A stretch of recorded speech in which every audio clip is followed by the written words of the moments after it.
Preston County, West Virginia.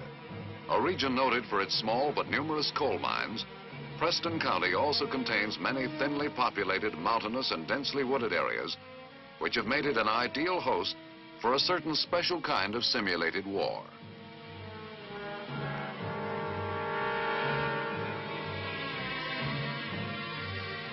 The war being staged here is a limited, unconventional war with neither front lines nor battlefields. A war of the night and the twilight, of sudden raids and silent ambushes.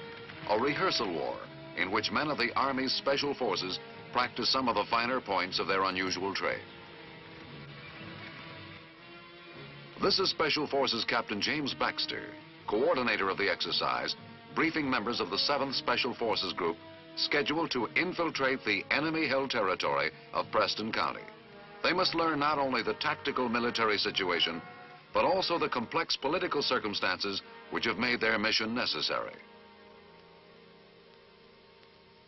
Shortly after World War II, the country that was formerly known as the United States was divided into 3 countries: Weston, Easton, and Florida. The country of Easton has been in the communist sphere since World War II. Since 1950, the border between Weston and Easton has been fortified by both countries as a deterrent to armed aggression. The country of Floridan followed a course of neutrality, accepting aid from both Easton and Weston. But in addition to conventional aid, Easton sent agents to conduct propaganda and subversive campaigns. The government of Floridan formally protested. Easton ignored the protest.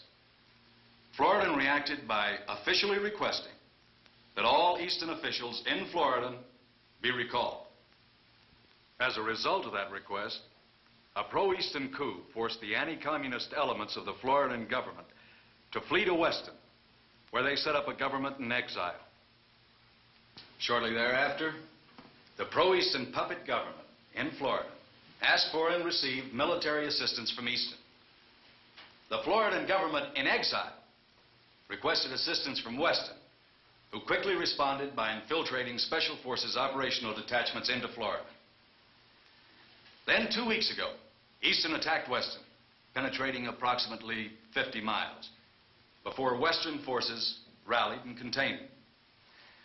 Now, throughout Easton, mainly in the inaccessible areas of West Virginia, bands of 20 to 100 guerrillas have been conducting raids and ambushes against the Easton government forces. Now, these men have been struggling mainly just to survive. They've had very little chance to hinder aggressor operations. The day before yesterday, guerrilla representatives from Easton requested assistance from the Western government. They're extremely anxious to expand the anti-communist sphere of influence in their country by waging unconventional war against the aggressors. Yesterday, the President of Weston directed the Secretary of Defense to provide appropriate military assistance to these guerrillas. Men, your mission is to infiltrate into Easton, organize the guerrillas, and conduct unconventional warfare operations. This history may be mythical, but it is detailed, complicated, and comprehensive. As these men well know, guerrilla warfare is not found in a political and economic vacuum. In this kind of war, support of the civilian population is indispensable. Getting that support means winning their friendship and respect, which cannot be done without a thorough knowledge of the people, their customs, their country, and their problems.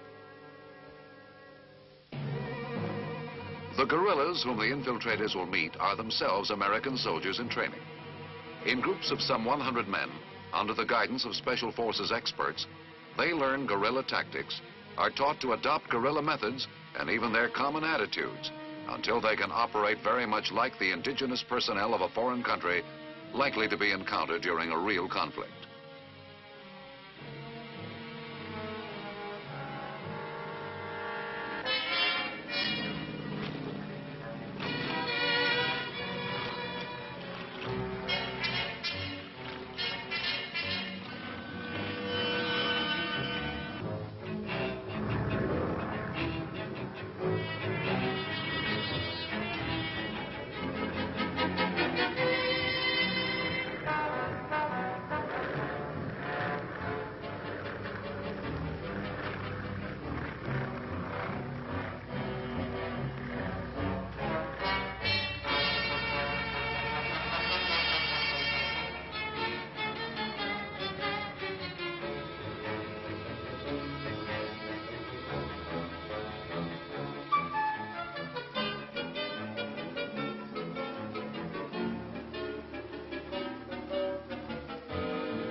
the place marked on the map and here at the appointed hour.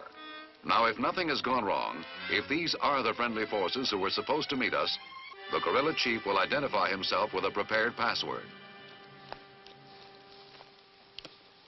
I understand it's been raining hard the last 4 days. No, it has been raining only last 2 days. I'm Captain Darnell, the Special Forces Detachment Commander. My name's Latz. Glad to know you, Mr. Latz. You did a fine job setting up the DZ. Do you suppose anyone can see the light still burning? You're right, Captain.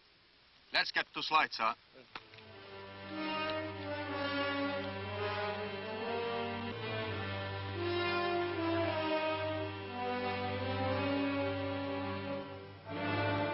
In any nation, the first meeting between a Special Forces commander and the local guerrilla leader is of crucial importance. Success of any such operation necessarily depends on their personal relationship. By morning, after a march of 15 miles, the detachment and their guides finally reach the guerrilla camp.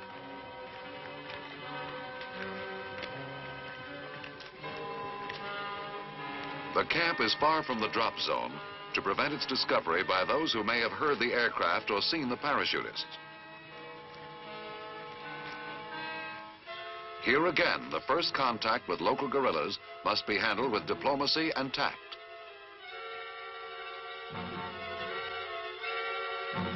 In situations like this, a Special Forces unit is likely to have only as much authority as it can win for itself, man to man, with a guerrilla band.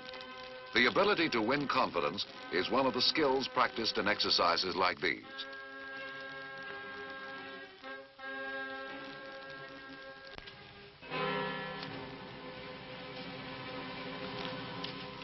Hi, Captain. I'd like you to meet Second of my command, Lieutenant Jim Marlette. Glad to meet you, Mr. Marlette. How do you do? This is my executive officer, Lieutenant LaSala. How do you do? How are you?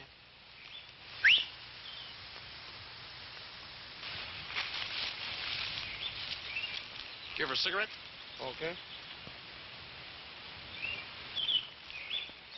When did you hurt the arm? 4 days ago. Mind if I take a look at it? Okay. Say, what have you here? Oh, this is an M1 rifle. Would you like to take a look at it? What does she fire? It fires an 8-round clip, 30 caliber. Oh, it's a nice weapon. It's good. Well, Nice. before we leave here, you'll know more about it. Very good. Captain Darnell, right at Kingwood, they got 2 enemy checkpoints. And at Terra Alta, at present, they got some enemy troops, which came in last night in. And also, they got some activity around Tunnelton. There's one other thing, Mr. Latz. I need to get my radio set up as soon as possible to make contact with our Special Forces operational base. Do you have an area near here that's secure that I could use as a radio site? Captain, I just got the right spot for your radio.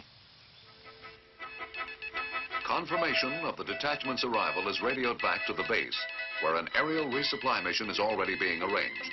Supplies which the local guerrillas must be briefed to receive. When his wingtip is aligned with the flanker marker, this gives him his release point. Now remember, especially at night, to extinguish these markers immediately upon the first exit from the aircraft.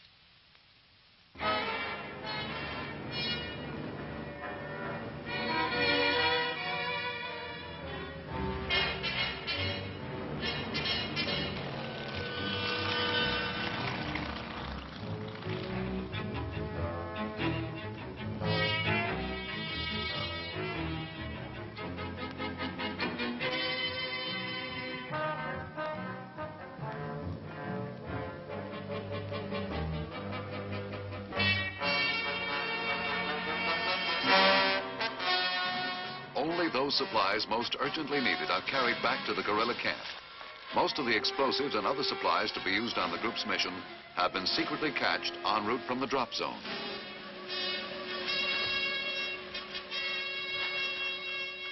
Then when we move to A surprising number of skills are to be found in one of these Special Forces detachments.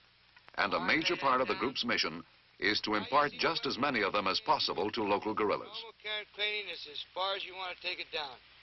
However, this morning, we'll go into detailed field stripping of the M1, and we'll start. C4 is a very high explosive.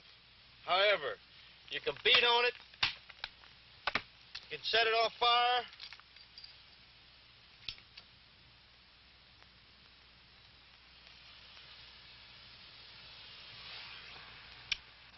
You can throw it, but it will not go off unless it is properly rigged. Here is a simple rig. You have a cap. The splint must be padded. Your ties must be made above and below the fracture. Are there any questions? The guerrilla leader cannot be given orders. He is a free agent who must be led to cooperate with tact and diplomacy. And toward Mannheim, there's the railroad bridge. Let's go back to the tunnel. That looks like one of your best targets, Mr. Latz. Training of men. Will my men train in a time? Well, if you choose the tunnel as the target, we'll have trained demolitionists. We've already started our training program. Traffic in this tunnel is very busy. We got all type of trains going through night and day. Well, that's good, because we can use a train coming in to destroy the tunnel. Can you get a timetable of the trains as they pass through the tunnel? We get you one. For much of their information, the guerrillas rely on volunteer civilian auxiliaries from nearby towns.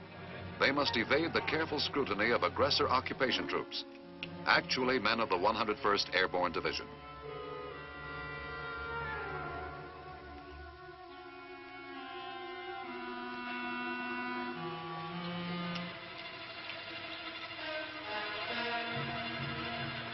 Local citizens are encouraged to take sides and vastly enjoy doing it.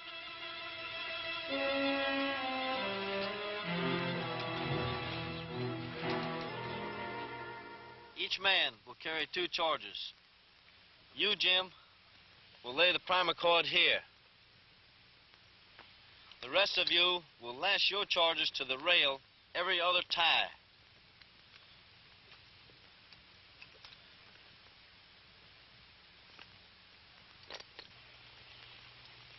One pressure fuse will be placed here, the other will be here.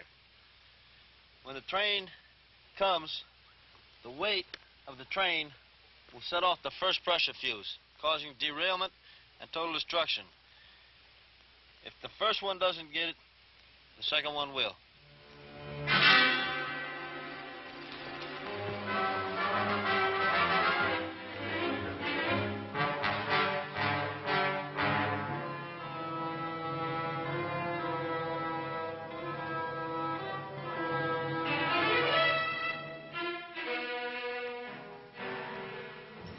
The auxiliary forces are all set, provide security for tunnel operation, and train arrives as scheduled tomorrow night at 11 o'clock. Okay, man. We're gonna move up tonight as planned. Okay, man. That's it. With Captain Arnell and his detachment help, we learned lots of things. By now, everybody knows his job. Good luck, man. Take care of yourself. And Captain Arnell, do you have anything else to say? Our last rehearsal was perfect. You men do the same kind of job, and we'll have a complete success. Right now is 2300. Let's go. The guerrillas divide into 2 groups, one to carry out the actual raid, the other to create a diversionary action in another area, coordinate the civilian auxiliaries, and maintain security during the withdrawal.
Each phase of the exercise is being carefully watched by a group of distinguished observers. Among them is the commanding general of the United States Army Continental Command, General Herbert B. Powell, and Brigadier General William P. Yarborough, commanding general of the Special Warfare Center. We asked General Powell about the importance to the exercise of this particular railroad tunnel. Quite important, really. You see, according to the general situation of the exercise, Easton has a very limited air transport capability. The movement of supplies and personnel is mainly along existing road and rail networks. Weston has been hitting them pretty hard from the air, and Easton has had to divert much of its transport activities to this area. Blocking the tunnel will promote a sizable bottleneck in Easton's supply and personnel routes to the front lines.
The guerrilla casualty written into the exercise serves to emphasize two truths.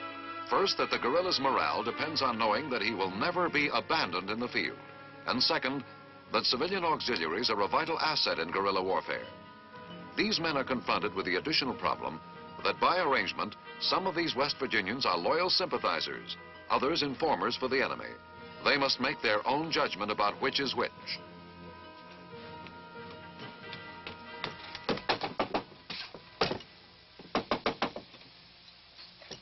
Miss Heath, I'm awfully sorry to bother you, ma'am, but we've had a little trouble.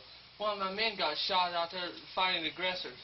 I got him out in your shed now. Is that okay? Why, heavens, yes, but why don't you bring him inside? No, we'll be okay out there, but I wonder, could you call Mr. Ferris for me? We got to get out of here somehow. Why, sure, I'll call him. Thank you. I better get back out there now. All right.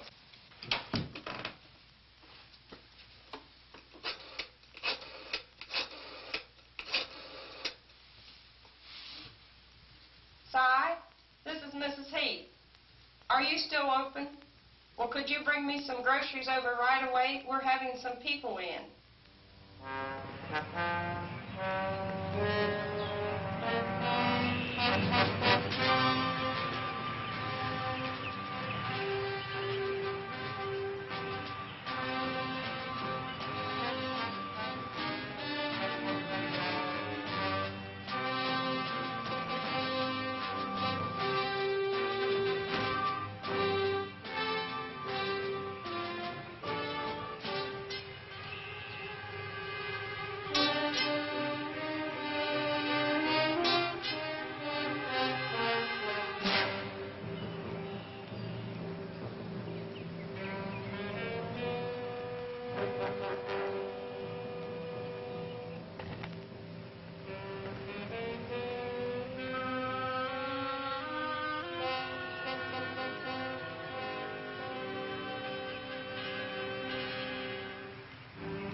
Well, that sure was a long walk. Yeah, especially for the amount of time we spent there. This thing went perfect except for the withdrawal. Yeah, if only our diversionary force could have held those counter-guerrilla a little longer. Man, that was a close call. I wonder how your Savage is doing now. I think he'll be all right. Now, don't you leave here no matter what happens. I'll get word to your friends. Thank you, Mr. Ferris. I sure hate to put you through all this trouble. Daddy, what are you doing? This boy's been hurt. You go out front and watch the door. This is my daughter. Don't worry.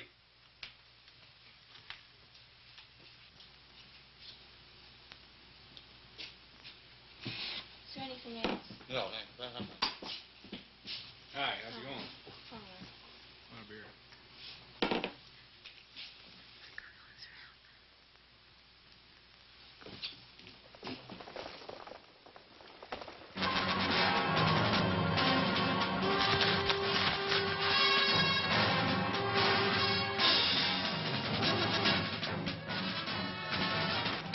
Don't reach for it.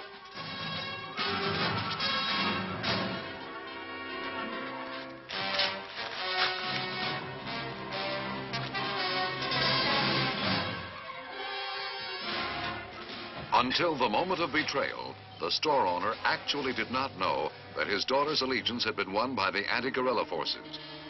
The townspeople have done their best to lend authenticity to the exercise, keeping their own counsel and working on behalf of whichever group has won their personal sympathies.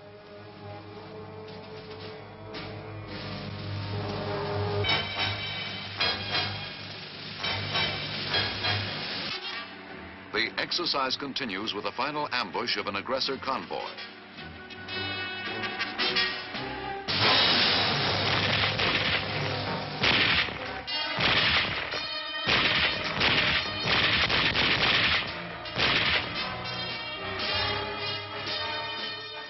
This has the double purpose of rescuing a captured guerrilla and a civilian sympathizer, and illustrating another very common technique for obtaining supplies from the enemy himself.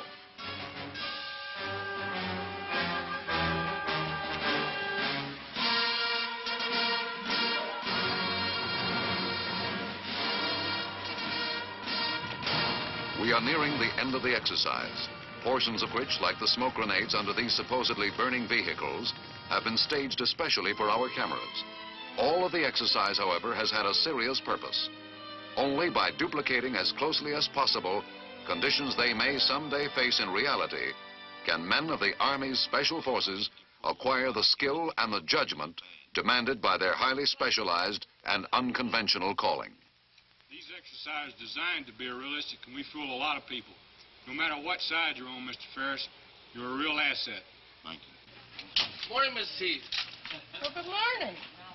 My, but that shoulder's made a miraculous recovery. Well, the only thing wrong with it now is a little stiff from pretending it was wounded. Have you had any excitement lately like you've had the last few days? No, that's something that only happens once in a while. Your farm we dropped on the other night made a wonderful drop zone. Only one little problem, though. The briars we encountered. You think maybe you're planning on moving those soon, I hope. Well, you jumped a little bit too soon. I am going to cut them later.